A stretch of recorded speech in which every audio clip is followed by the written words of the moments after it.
Work-life balance, a topic which is getting a lot of buzz as well as a lot of mixed opinions on the internet lately. But what exactly is work-life balance?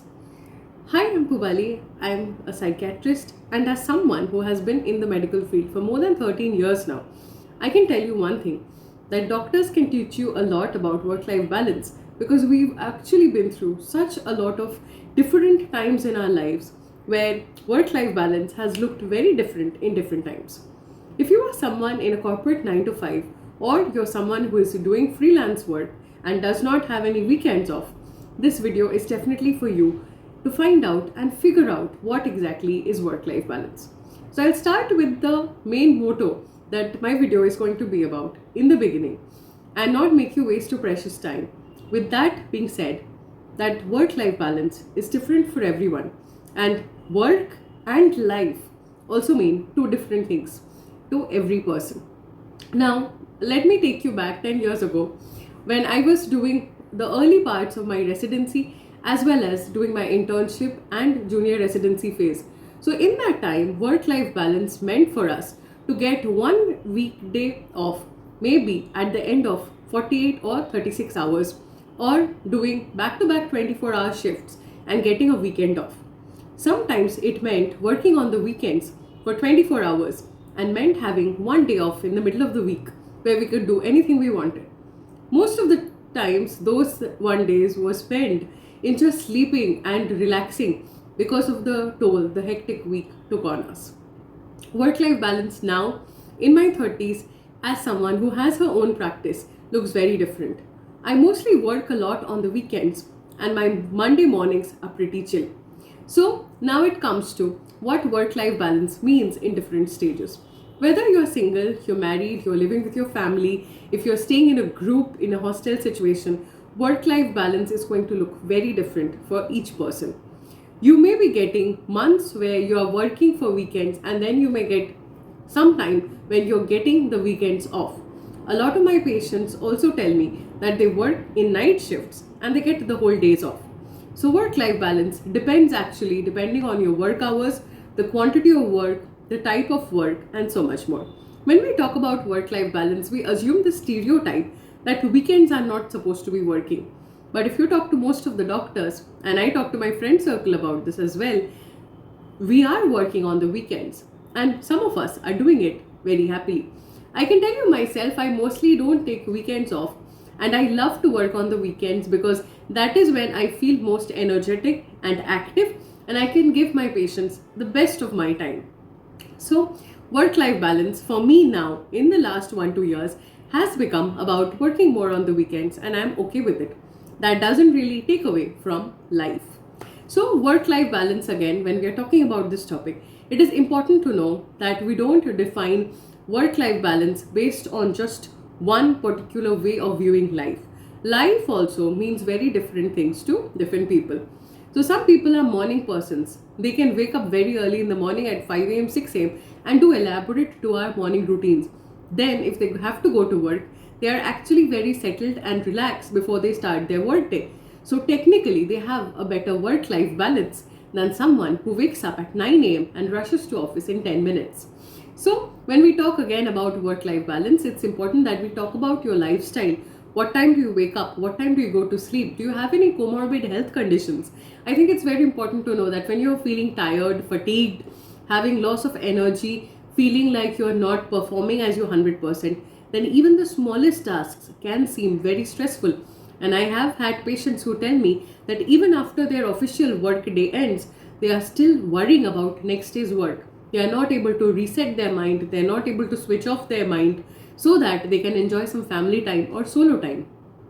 So, in this era of modern age where we have so many different job profiles, some of us are in fixed jobs, some of us are in hospital settings, some of us are in corporate offices, some of us are working as freelancers, some of us are working from home, some of us are making YouTube videos for a living, some of us are doing influencer marketing, and so many other different things.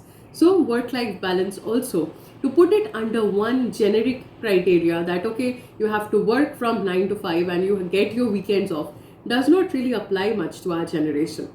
So, I would like to say when it comes to work life balance, define two important terms One is work, what is work for you? And number two is life, what is life for you? What does living exactly mean? Are you happy sleeping for 8 hours? Are you happy partying till 2 a.m.? Are you happy investing 1 hour per day in the gym? Are you happy getting to cook your own healthy home food and just spending some quality time with your family? Define your work life and your family life and your time that you have for yourself as the primary criteria. Suppose you get the whole week off. Are you really going to do something productive? Are you really going to take that time to detox and rejuvenate? Or are you just going to sit there worrying about work? Or are you going to worry about the next month's challenges, the next week's challenges?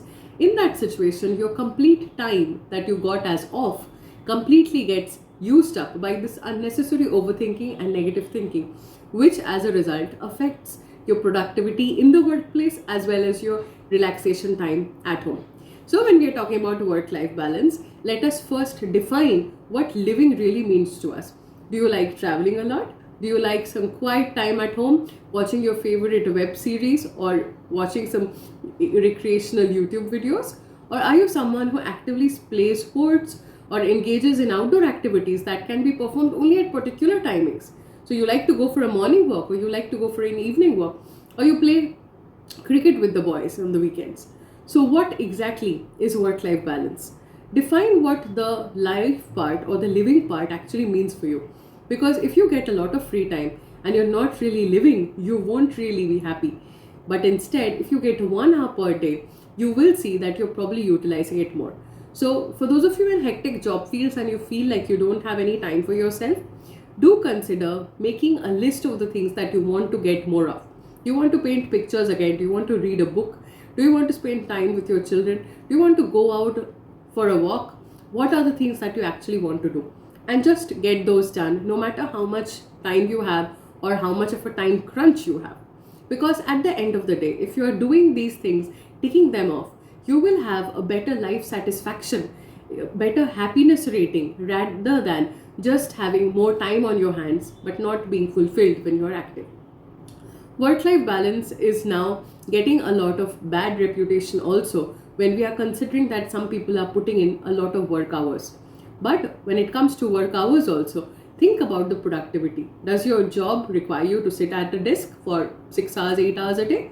Or is it more about you're given a fixed task and when you finish it, the work is done? So if you are someone who is like that, then just focus on the productivity part. Just as the task gets completed, if it's done in 2 hours, the rest of the day is yours. If it's done in 1 hour, the rest of the day is yours. So think of it like that. Also build some routines around working so that you can enhance your productivity. Reduce your time that you spend in overthinking, reduce the time that you spend procrastinating, reduce the time that you spend in unnecessary other background activities that you feel are draining your time. So when you're working, let your family members or friends know that you're working. If you are someone who is living with family, just isolate yourself for that 1 to 2 hours. Put on some earphones if you need to. This is something, again, a lot of my patients tell me that they have very loud houses with a lot of family members. So it does become difficult to work at home. A lot of people also prefer to work in cafes. But whether it is working at home or working in a cafe, whatever you feel is going to give you the best productivity, just maximize your productivity and use your work hours for true work that is meaningful, that is productive, and that is not just ticking something off the list. Because if you're doing something half-heartedly, then again at the end of it, you won't feel very happy. So when I'm seeing my patients, I give my 100%. I'm completely focused and I love to listen to what they're saying, give them the right advice as well as give them the right medications as the case requires. So when I'm doing my work, I'm completely in the work mode. And that makes me feel fulfilled at the end of the day when I look back that, okay, this is the time block where I actually got good work done. Now, when I'm maybe watching a web series or relaxing with a YouTube video, then it doesn't really make me feel guilty, like I have not accomplished anything, I have not done my share of work. So, work also is very important when you connect it with purpose. Don't think of work just as a tick mark that I have to go Mondays to Fridays, it's ticking off each day.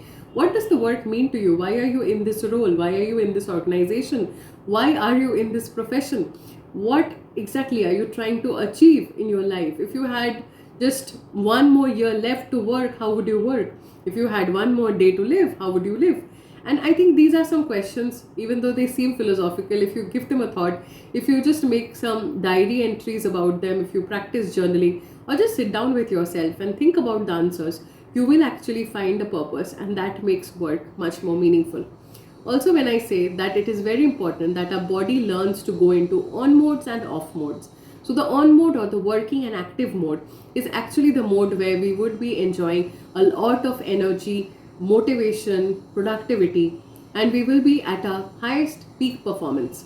So, these are the times when of the day, which is something again you have to spot these times of the day where you feel that you are your best functioning. Suppose for me, I know that I work very well from 10 a.m. to 2 p.m.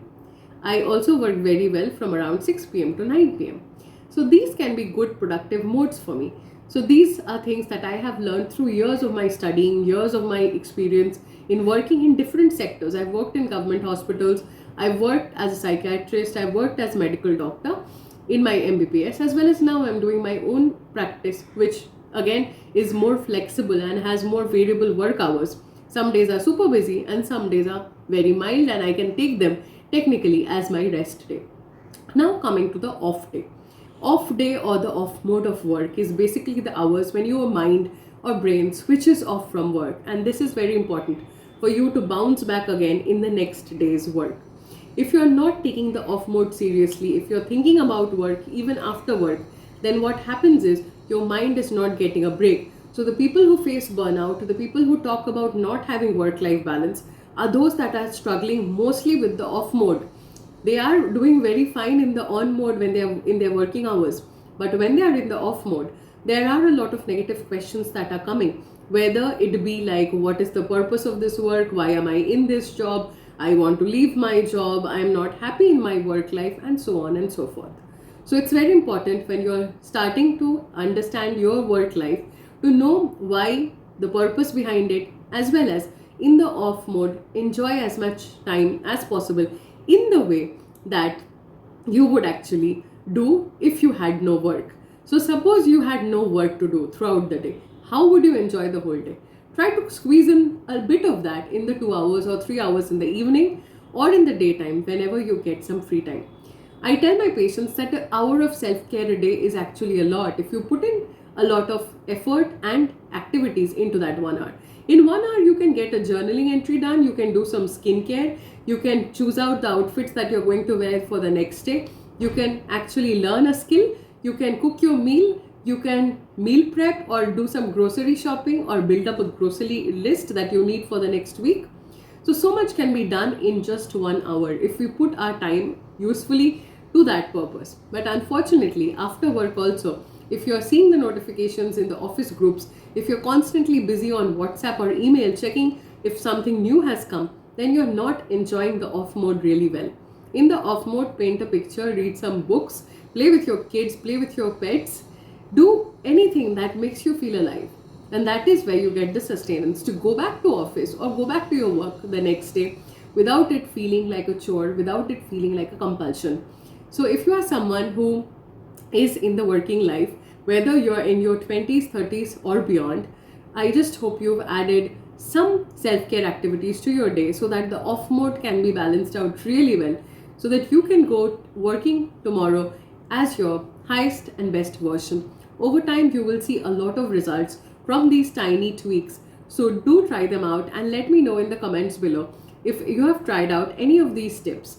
Also, let me know what topics you would like me to make videos on, because I am seeing a lot of you are watching my videos on anxiety and ADHD. So if productivity, ADHD, neurodiversity, as well as anxiety, depression, if these are topics that you're interested in, do let me know so that I can make videos like that and share my knowledge and experience so that we can all live our happiest, highest lives. Do check out my playlist that I've attached in the description box for more such videos.